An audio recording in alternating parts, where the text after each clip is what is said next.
Yun, magandang araw po sa inyo lahat. Welcome po sa Makapili TV.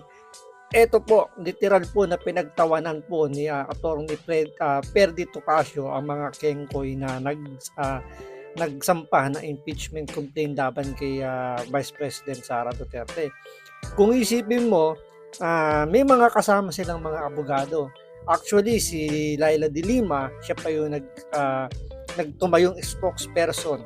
So, abogado siya, dating CHR chairman, naging DOJ secretary at naging senador pa. So kung isipin mo, pwede natin sabihin matalino tong taong to, pero dito pinagtawanan at nilait-lait ni Attorney Topacio itong si De Lima. Parang sinasabi niya ito talaga yung mga mahihina yung mga utak. Dahil sa yung mga pinagsasampan nilang impeachment complaint laban kay BP Sara, pwede nating tawagin basura. So alam naman natin na marami rin naman nagsasabi na yung impeachment na niluluto nila kay Vice President Sara Duterte ay wala namang kahantungan dahil nga unang-una nagsalita na si Pangulong Bongbong Marcos na wag na ituloy ang impeachment. So possible na sa House of Representatives pwede nang patayin yan. And then kung sakaling lumusot naman yan dahil gusto rin naman yan ng kanilang poon, so pwedeng lumusot yan. Kung sakasakali naman, hindi rin naman yan palulusutin sa House of Representatives. Anyway, dito, pag-usapan natin itong mga pinagsasabi ni Atty. Perdi Topacio dito kay Laila de Lima at sa mga abogadong mga kasama na nag-file ng impeachment labang kay BP Sara. Alam naman natin na yung mga nandoon sa mga nagsampa ng impeachment ay mga tatakbo po sa iba't ibang posisyon sa gobyerno. Andyan yung party list, nandyan din yung pagiging senador.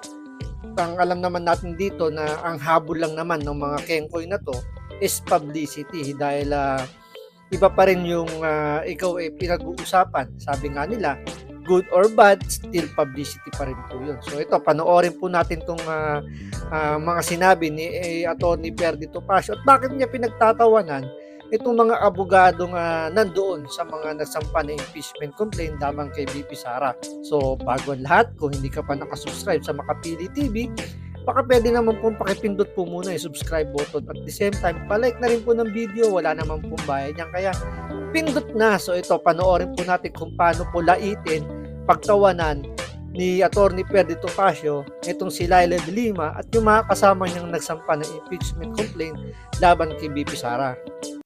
Yung mga kengkoy, binasa ko talaga, natatawa ko eh. Yung iba binabasa ko pa habang nakaupo ko sa Inyodoro eh.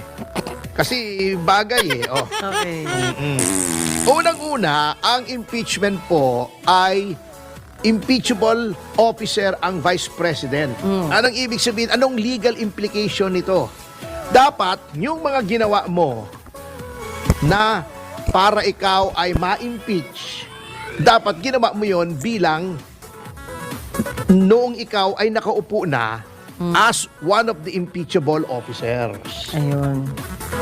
Kung Vice President ang impeach mo, yung mga ginawa niya habang siya ay Vice President. Kung Presidente impeach mo, may mga ginawa niya habang siya ay Presidente. Pero ito, kita mo ito mo yung sa Articles of Impeachment, lahat na lang ng maisip inilagay. Oo nga. Ang tawag dito ay MEMA. Ha? MEMA sabi Ang nila. MEMA sabi, MEMA.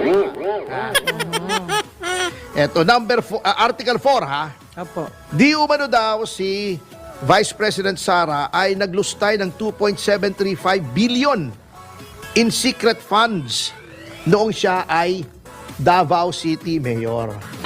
Davao City Mayor, bakit ngayon mo Pinapile. ipa-file at nasaan yung proof mo? May plunder case ba man lang sa ombudsman?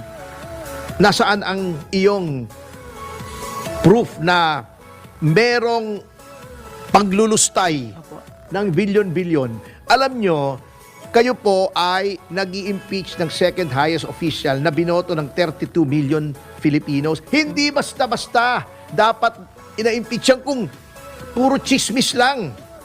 Nakakatawa, chismis na nangyari nung hindi pa siya Vice President. Oh, ito pa. Ang kapangitan ng ginagawa ni De Lima.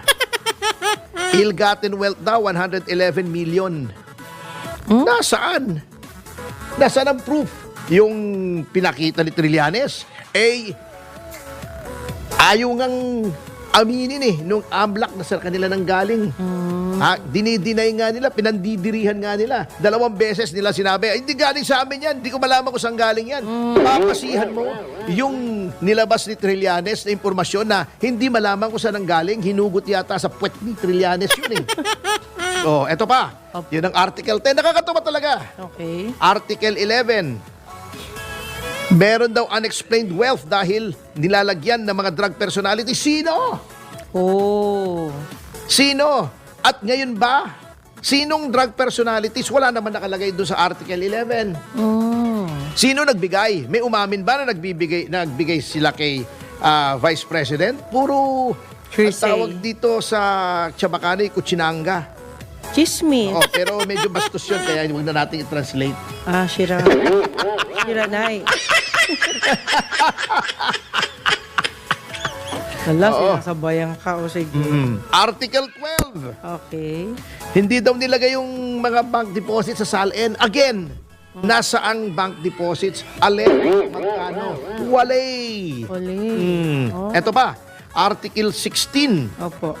Mga EJK daw sa Davao City noong siya ay mayor. O kamote na naman itong alegasyon na ito. Unang-una, habang mayor daw siya. Pangalawa, sinong pinatay? Pangatlo, nasa ng kaso? Di walang kaso puro chismis ito Pangalan. Article 18, ito napakalabo. Gross incompetence and dereliction of duty during her second term as Davao City Mayor. Ano yun? Napakalawak. Vague.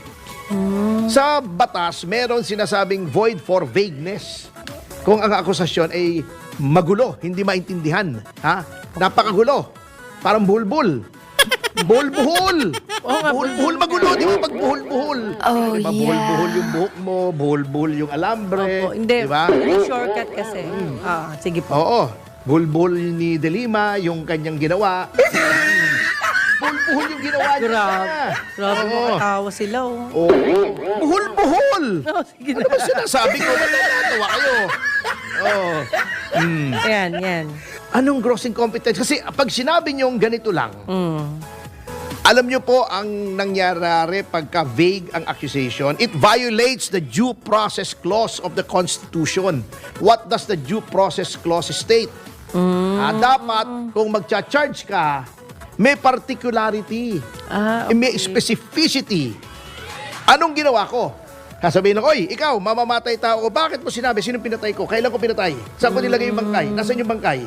Paano ko pinatay? Nilason ko ba? Binaril ko? Sinaksak ko? Di niya alam. Wala.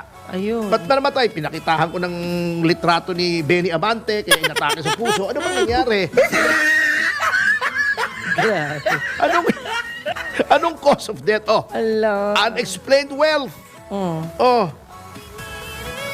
Puro kalokohan eto pa. Tumanggap daw ng mga sari-saring mga suhol sa mga drug personalities. Hindi nga nila alam kung saan Sino? Saan? Kailan? Eto pa. Eto, kung nakakatawa yon sa tingin ninyo, eto pa. Kasi daw ayaw niyang sumagot doon sa congressional inquiry, yung sa inquiry ng Quadcom. Opo. Yung hindi pala Quadcom, I'm sorry, yung public accountability, yung blue ribbon ng House. Okay. Dapat daw siyang impeach. Ang gulo nga, marami pang legal question doon kung yung tinatanong sa kanya ay within the scope of the legislative inquiry, anong legislative inquiry, anong legislation ang kailangan, etc. Sumunod ba to sa due process? Sumunod ba to sa Ong versus Senate Blue Ribbon, etc., etc. May legal question pa nga Itong pinaka-kengkoy. Ano po yun? Para sa akin, Ito mga kengkoy. Nagtangka daw siya, Take note, nagtangka na humingi ng 650 million in secret funds. Nagtangka. Hindi binigyan. Hindi ginastos. Nagtangka. Krimen na ba ngayon na nagtangka? Nagpapatawa yata itong si Laila De Lima. Kung gusto niyang matawa yung mga tao, all she has to do is magpakita siya sa TV. Matatawa naman. Attorney, ano ba yan? Pwede rin naman sumayaw siya. Di ba may mga videos siya sumasayaw? Palabas na lang natin yung video ni De Lima para matawa yung mga tao. Oh my God! Alam mo, side by side, may nag-video side by side sa kanila ni Congresswoman Luistro. Opo. Magkamukha talaga sila. Kaya ka mo na Oh, pero wala namang masama kung magkamukha. Diba? Parang silang babae. Oo. Ayun. Maganda. Oo. Okay. Oh, nagtangka. Hindi naman binigyan. Natatanda ko yung joke eh. Yung isang lalaki nagre-reklamo sa kumpare niya. Ayan ang kumare mo. Grabe. Hingi ng pera. Nung isang beses, humingi ng 10,000. Oh, nung isang beses, 5,000. Ba, nung isang beses, 30,000. Ba, kahapon lang, hiningan ako ng 50,000. Grabe. Umaabuso na.